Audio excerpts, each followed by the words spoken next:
As an aside, we say sexually abused, but that's a euphemism, and I'm trying to be careful here because there are children here, but it's a euphemism for more serious words. And we use those euphemisms because those words hurt our ears.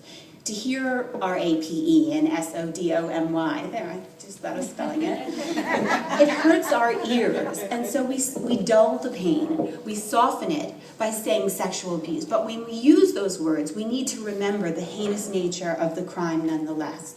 So the brother and the sister discuss how is it possible that we're both sexually abused by Grandpa and we both kept this a secret. You know what? We need to tell Mom. When Mom gets home, we can't keep this secret anymore. So Mom comes home from shopping, and brother and sister sit Mom down, and they say, Mom, we have to tell you something about Grandpa, about your dad. And they proceed to tell her that Grandpa has been sexually abusing the two of them for 3 years. And Mom cries, and she cries, and she cries some more. And then she hugs her children and cries some more. And when she stops crying, Mom says, I'm sorry, I thought he would stop. You see, when Mom was younger, her dad sexually abused her, but she thought it was just her. This was her secret. Either she did something wrong and deserved this, or she was special and deserved this, depending on which one the abuser wanted her to believe. And so she didn't tell anyone, and into her adult life, she kept the secret.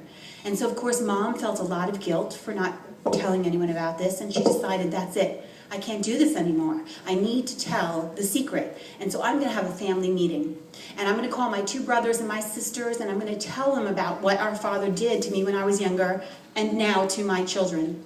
So Mom calls the family meeting and calls her brothers and her sisters. And does anyone know how the story ends?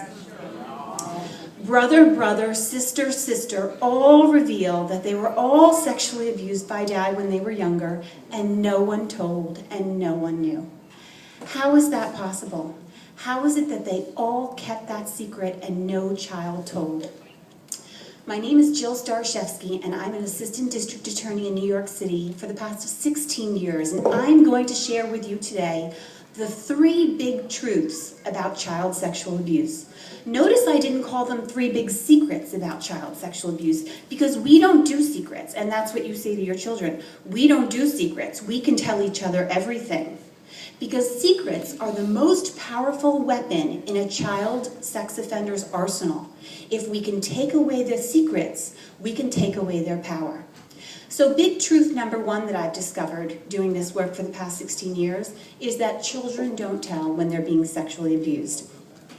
Now, why is that? That's kind of hard to believe because, you know, I'm a parent, and parents know if your child falls down in the park and hurts their knee, what do? They come running up to you, Mommy, I hurt my knee, Daddy, I hurt my knee.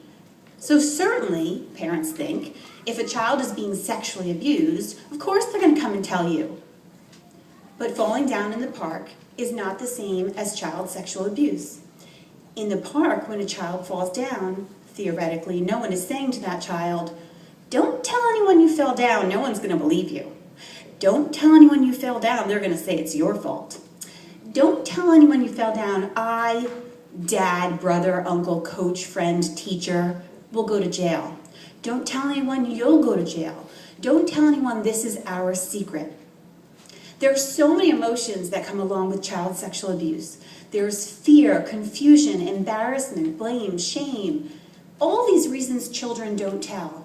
And for the parents who haven't spoken to their children about what child sexual abuse is, some of that embarrassment and shame comes from the fact that the abusers are often telling them that the children are complicit. The abusers will say, well, you know, your body reacted a certain way. And with boys, it often does happen that the body reacts a certain way. And the children are told that that means you wanted it. So don't tell because I'm just going to say you wanted it. And so that keeps the children silent.